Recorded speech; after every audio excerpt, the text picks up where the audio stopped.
Welcome to another edition of Influence Today, things that influence you. In fact, the environment, the people, the processes, everyone you're around. In fact, we're being influenced today by a new book that will be coming out in April by Terry Lyles. Hi, Terry. How you doing today? Good, Chet. Doing great. Thank you. I'm glad everything is going well for you. It's going well for me today. Yeah. Our last episode, we talked about your new book coming out, Making Yourself Invaluable. And I took a lot of notes. And if you didn't listen to it, I suggest you listen to it and share it with your friends because I think it's going to be powerful. This session, we want to get deeper into the book, what makes you invaluable. What are some of the stories or some of the anecdotes you can share with us that brought you to a topic like this, or you go, wow, that's something that we could put in the book that could become invaluable? What are some of the things you can share with us, Terry? Yeah, Steve Bone and myself, co-author with me, I've never co-authored a book before, so this has been a learning experience. It's been really fun, actually, because him and I talk all the time, and it's been a fun collaboration. He writes, I write, we blend it together. We try to make sense of all of it, like our conversations. So it's been fun. But one of the stories that came up was, and you'll see in the book, is the Chick-fil-A phenomena. And, people that are committed to Chick-fil-A will wait in line around corners, block a lane to get in there to get a piece of chicken and a chip. Okay, so I started going, so why is Chick-fil-A invaluable? What is it? I mean, I don't see that happening at KFC. I don't see that happening at Wendy's. I don't see it. There's a je ne sais quoi. There's something that is just there with Chick-fil-A. And I'm like, what is that? So one of the interviews is, what is that? Chick-fil-A person, a store owner. What is that? Tell us why it's that way. Because see, that's intriguing to me. I'm a scientist. I drive down the road. I'm like, why would I wait for 30, 40 minutes to get a chicken sandwich? I mean, and I have, because I couldn't help myself. I'm like, well, it's got to be something, I mean, hey, it was good. It was a chicken sandwich, but I mean, was it like gold plated or, I mean, no, it was a chicken sandwich. So there's a philosophy at Chick-fil-A. There is an understanding at Chick-fil-A, and there's an attraction at Chick-fil-A that was intriguing to me. So that's one of the stories I get into is, how do you become Chick-fil-A? That everybody orders you. That. There's two sides of the Chick-fil-A deal. Yeah. If you're doing your scientific research, you talk to the manager, owner, who is boiled into the philosophy of what Chick-fil-A is all about. And then you talk to the customer. Why are they so, what's the word I'm looking for? So enamored by Chick-fil-A. Did you do that?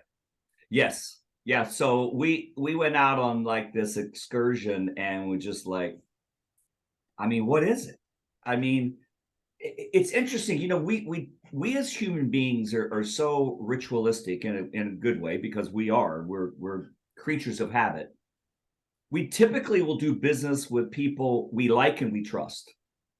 So they like Chick-fil-A. They like them because they're closed on Sundays, because it's predominantly a Christian organization, by philosophy. So there's something there that people say, hey, I want to support that ideology, I think is a part of it. The other is, it's the access of, not only do I like the chicken, I like the treatment I get there. Like, they've matriculated over years now where they actually have people spread out in a parking lot. We have one here at a Home Depot parking lot.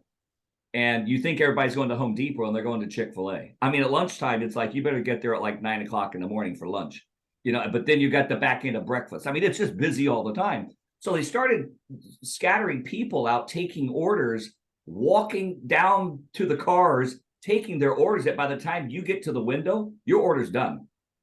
So Chick-fil-A had to change their philosophy to meet that demand. And I think there's a lot of companies that don't always think that far ahead quickly enough, and they lose potential business. So there was a lot of great lessons of, why do you like Chick-fil-A? Some people say, well, I like the chicken. I used to eat it back in the 80s in the mall because I remember them back in the 80s in the mall in Indianapolis. They've been around a long time. They just didn't pop up, but they weren't that. So there's been this progression of growth, but I think that growth has this quality of invaluableness that we were trying to capture. What is it from the user side? What is it from the philosophical side? And why would people choose to do that? Well, deeper, if you go deeper in finding out their philosophy, it's not that simple. I mean, they do leadership training for their managers. Absolutely. They talk about innovation constantly. What can we do better? They have this philosophy called I think the second mile, where you offer service, but what's the second mile of that service? So you offer more than what you expect when you go to Chick-fil-A. The amazing thing about it is, this is the question. If Chick-fil-A is doing that well and there's a line around the corner, why isn't anyone just copying that? And that's a great question because, a lot of companies look to save money versus invest money in people. And they say they do, but that doesn't mean you do. I mean, I was at a country club the other day and the service was awful. And I've been there multiple times and it's awful every time. And you pay big dollars just to walk in, and then the meal is double what you'd pay for anywhere else. But sometimes we have meetings there with other organizations.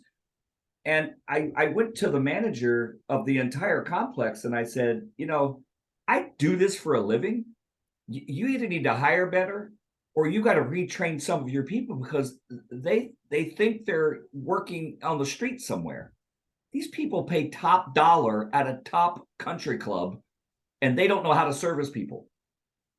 So I think part of the problem is if you don't hire the right people, and especially if you don't have the right leadership, because there are no bad managers, there's only bad leaders. So if you got a bad manager, you got more than one bad manager, you need to go to the leader and go, you either shape up, I'm going to train you, or you're out. Because if not, we gotta fire everybody. So I think a lot of companies just don't know how to do it didactically.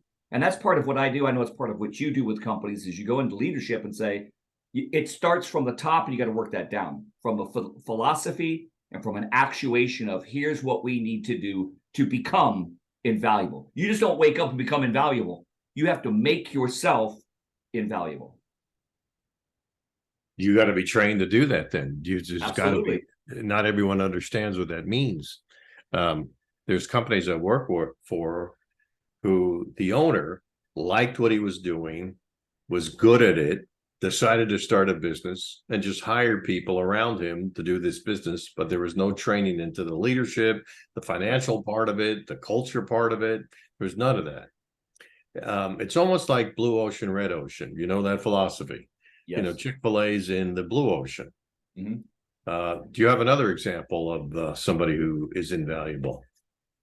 Yeah, there's another example there that my wife, Marcia, loved. So I shared this with her and I'm like, hey, what do you think about this? And she goes, yeah, I don't even understand it, but I love it. And it's the Birkin bag, which is an Hermes bag. Okay. It's a handbag that women clamor over. They're very expensive. I think the lowest bag you can get is probably $12,000 to $15,000 and they go up to $500,000. A handbag. Okay. So to get one of those handbags, you can't just go online and order it. You actually have to go into a physical Hermes store, and there's not that many scattered around. You literally have to go in, and then you can only buy what they have available if it's not already been pre-ordered and held there. So if that doesn't work, you can get on a waiting list, and it may take you a year or two to get a bag that you put an order in for. So they may call you in a year or so and say, well, the handbag you want, we don't have, but the one that's available for you is green versus yellow. Do you want it? If not, you lose your place. And they'll go like, I'm going to pay 50 grand for a green bag versus yellow. Okay, I got to have it. I'll buy it. The key is if you buy enough Hermes products, you go up on the preferred list. Now you get to order what you want when you want it. Who made that stuff up? I mean, like, how does that bag become invaluable? It's a nice leather bag, but it's a leather bag. I mean, come on, really? I mean, but So tell me about it. How did it become yeah, you invaluable? got to read the book. You got to. It is amazing the philosophy that went into creating that. So I'm going to save that for the book because it's really, really powerful. It's the same way with Chick-fil-A. It's just those were the questions I was asking: is how do you become, this Birkin bag? And you see, if you see any of these reality shows, they're advertising these women in their closets. They've got closets the size of houses. They've got rows of Birkin bags, every color you could think of, and they're investments. Like you could keep a Birkin bag for 10 years and sell it and make money on it. So it's an investment, but they could have several $1 million in handbags alone. Let's go So back it's a like, little bit further. how do you do that? Yeah, let's go back a little bit further because we're coming to the end point of the Birkin bag and the Chick-fil-A. What what are the qualities of a mindset that needs to take place for someone even to come close to an idea like that? Marcia, my wife, and I talk about this all the time. I mean, it is that je ne sais quoi. There's something there that is just different than everything else. It could be an attitude. It could be a willing, attitude, a willitude. It could be a negotiation. It could be because it comes from a certain place in the world. The leather is only created in this place in the world. And then it becomes sexy. People want it. So that demand and drive for something becomes evident in the workplace, in the work world, where people see it and go, I need to have one of those. And that's true with the cars we buy, the homes we live in, the clothes we wear, the jewelry we purchase. It's all the same. Something drove you to a brand. So to me, Invaluable is a brand. So is your brand invaluable as a person, as a company, as a family? Are you making yourself invaluable? Let me ask you this question. Sure. Can you make yourself invaluable? If you can't do it, or you don't think you have that panache to do it, Yeah, correct. how would you get it? Who would you talk to? What are some of the processes? And I go back, and I don't talk about myself, but I go back to the radio station days because I always thought I wanted to be different and unique and not look like everyone else because I was a commodity. Mm-hmm. And I joined this worldwide conversation with letters. There was no email back then. There was no internet. Right. So we all wrote things and I saved them all. And once a month we would get a letter from 15 people in Australia, in London, in Nebraska, something like that. Mm-hmm. And we sit there, but the technology was slow. And that's the way I thought about it. Is there other ways today that if I don't know how to be unique? I mean, look at our conversation with Jesse Cole. He's changed the way baseball is. Right. So maybe give me a tool on, I want to be different. I don't know how to be different. I'd like to be a Chick-fil-A. I don't know how. Right. What do I do? I think the first and simplest thing to do is just be yourself. Because we're all unique. There's no two human beings on the planet alike. We already have the DNA of being uniquely invaluable. The question is, how do you become invaluable enough in other people's minds and memories that they prefer you over someone else who does what you do? And if you can't get there, that's what coaching's for. That's what counseling's for. That's what consulting's for. There's ways to bring knowledge and information to create wisdom in us as human beings, because wisdom is knowledge guided by understanding. I can have a head full of knowledge and not know how to apply it. So sometimes that takes some coaching, that takes some consulting for your company and your leaders to know, okay, we know what to do. We have the most unique product on the planet. No one makes it. We have patents everywhere. But why aren't we the one that's preferred? People are doing it without access to our patents, and we have to sue them because they're doing it. I'm actually working with some company that's in this process right now. And it's like, well, maybe you haven't shared, and here's the key, Chet. You haven't shared your story. How did you get a patent? What is that patent? Chet, what's your story? I know your story because I know you well. You know my story. You know me well. But how do I get that story out to others? Because facts tell, stories sell. So if I tell my own story, that makes me already uniquely invaluable. I just need to tell it enough people that they understand it. And then if they choose that, I'll help them work and negotiate to get it closed. We are our best advocate to becoming invaluable. We just have to become the best we can be. So what I'm hearing you saying is that we really should be proud of our past story, but it's our past. It's what made us. And then turn around and look at how can we make the forward brighter or share the vision we'd like. Yes. Maybe that's an issue. I mean, Emerson, famous philosopher, said something that's always impacted me. He said, the world breaks everyone. The what does? The world, like life, the world breaks everyone. But in some of those places, people are healed. Because when we become broken and we can heal from that brokenness, we can heal from that disappointment of a job, a marriage, a child rearing, a high school bullying situation 30 years ago. I don't know, whatever your brokenness is, cannot be an excuse. We must identify it, heal from it, and grow from it. And that, Chet, becomes our story. That's what makes us uniquely invaluable to others. My special needs son makes me unique. There's other people out there with special needs children. I'm not the only one that's ever had one, but he impacted my life, and his impact, he literally has spoken to literally tens of thousands of people over 25 years of my career, and he never spoke one word himself because I told his story. You see, you have to have a story. But if I was ashamed of my son, and I was embarrassed to admit that I have a special needs son and that's hard in my life, I wouldn't be sitting here with you today, because that's what got me to where I was. And that wasn't the intention. I just realized early on in my 20s that, man, I got to be me. I can't be I tried that a long time ago. I tried to be other people. It didn't work for me.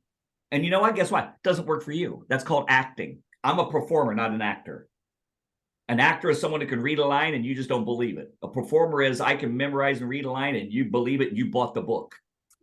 Be a performer, which means be you with a plan, but you got to be vulnerable in those broken places and tell your stories. Good point. But when you're young, I can't hear you. Oh, no, I hear you. I mean, I went through the same thing, and this is what wisdom is. Chet, you get our age, you figure it out, go, wow, if I'd have only known that 25, 30 years ago, yeah, I have to come back. Happen? Who knows? I mean, but you can't go back because time, remember, is spent. So you can't go back. But what is interesting with coaching and consulting, counseling, therapy, whatever words you want to use for getting accountability into your life with someone who can help you, is wisdom, people with wisdom, possibly older, more experienced, coaching and training younger people that they can expedite that learning process, that they don't have to do the same things we did to figure it out. I had great coaching when I was in my 20s, and I didn't realize I was getting it at the time. I didn't pay for it. I just learned to hang out with people who were smarter than me, who knew more than me, and knew better people than I did. That's all I did. I became invaluable in my 20s and didn't even know what I was doing. But there was an unction. There was that je ne sais quoi in me that said, I need to hang out with different people. Because the people I'm hanging out with in the hood, they ain't going nowhere and I ain't going nowhere. I need to leave my hood, go hang with some people who can get me somewhere, and I'm just going to do what they do. It's kind of a funny bit Seinfeld used on stage years ago. He said, the diet world, the nutrition world is so confusing. People don't know what to eat. They go on this diet, that diet, and I still look the same, feel the same. He says, what I just figured out? I just go to the grocery store. I walk around. I find the best looking person there, and I follow them, and I put in my cart everything they put in their cart. And he goes, that's what I eat because I don't know what to do. That's what I did. I shopped with people who looked good, who felt good about themselves, who smelt good, who knew what was going on in life, and they had edges. I needed to go find out what that was. That was my education. And you did the same thing. I mean, you hung out with Larry King in Miami before he was on CNN. I mean, you've done this. I've done this. But a lot of people just don't know how to do that. And maybe they weren't influenced today by the right person, but that's what this podcast is about. How are we influencing y'all listening? Go hang out with people who can get you where you want to be. If you don't hang out with them or in those places, you're never going to accidentally meet them. The odds are like 99.9% you're not going to do it. You have to put yourself on a racetrack if you want to see a race live. You can't, and not you just watch it on TV. You know, I accidentally got in racing, as I say, but it wasn't an accident. It was a planned behavior. I went to an autograph signing with my special needs son, Emerson Fittipaldi, saw him, came down and invited me to his pits and our family. And I met Roger Penske for the first time in 1992. And I've trained 40 drivers since then, including Penske's people. So was that luck? No, that was preparation, meeting opportunity. I had to put myself in a place that I could accidentally or intentionally meet one of my heroes, Emerson Fittipaldi. And guess what? I went to the autograph signing 2 days before that happened. Little did I know he'd fall in love with my son. And guess what? I got VIP tickets because I hung with the right person who had the influence. You know who it was? My son in the wheelchair. He had the influence. I hung with him. God bless him. I still hang with him. Influence is the key. That's why the name of this podcast is called Influence Today. It's about things that influence you. And, you know, I hear stories about, hey, I read this book or I saw this person and I want to meet them. And finally you met them. That happened to me. Yeah. And it was a guy named W. Clement Stone. Mm-hmm. I don't know if that name rings a bell to you, but his partner was Napoleon Hill, who wrote Think and Grow Rich. Right. Napoleon Hill died. Clement Stone kept that thing alive by doing positive motivational stuff. And to condense the story, I was buying my first radio station, and his family was the first investor that gave me money to buy my first radio station. So, of course, guess who I had access to all the time? Man, did that guy influence me. And I still hear him being quoted and talked about from people today in the leadership field. And I sit back and go, well, I was in business with him. It's really and you know, if you think about it, that's got to blow you out of the, that's got to blow me away, blow me out of the water. Go, I did that. Yeah. And see that, and I think that is, you know, that's what I'm trying to teach my young son now is, you know, you gotta first of all have your goals, which we talk a lot about, you and I, but you have to, first of all, you have to back up all the way to the top and know what your purpose is. Why are you trying to set a goal, and what will it mean when you get there? So setting a goal is great, but it's empty unless you have a plan, willitude, and negotiation skills to get there with intention. And you're right. When you put yourself in places where you can meet and see people that you're intentionally trying to get to, you have a better shot than someone's at home depressed thinking that will never happen to me because I'm not good enough. No, I'm invaluable. I just need to walk it out today in my everyday world, spending my time correctly this day, today, that I have a return on that investment, which is impacting and influencing other people's lives. That's it. It's really simple. Well, this book will definitely go to influence people's life because it's about how to become invaluable. Thanks for sharing that today, Terry. I appreciate that. If they want to get the book or they want to communicate with you, what do they need to do? Simple? Yeah, it is really simple. Right now, we're finishing up the website, so it's not quite activated just for the book itself. We have a whole marketing team that's working on that as we speak today. But they can go to terrylyles.com, TERRYLYLES.com, and they can place an order, and we can put them on the order sheet, and we can get it to them. There's also other resources, free materials there at my website. So, yeah, please visit, come in, say hello. I get back to everybody that hits our site, and love to have people visit. And I'm looking forward to getting the book finished, not to get it done, but to start the invaluable impact that I believe it's going to have on people's lives. Great. I look forward to it. And hopefully that people start buying that book and we can discuss it more in the next couple of podcasts. Thanks, Terry. Appreciate it. Thanks for listening to Influence Today.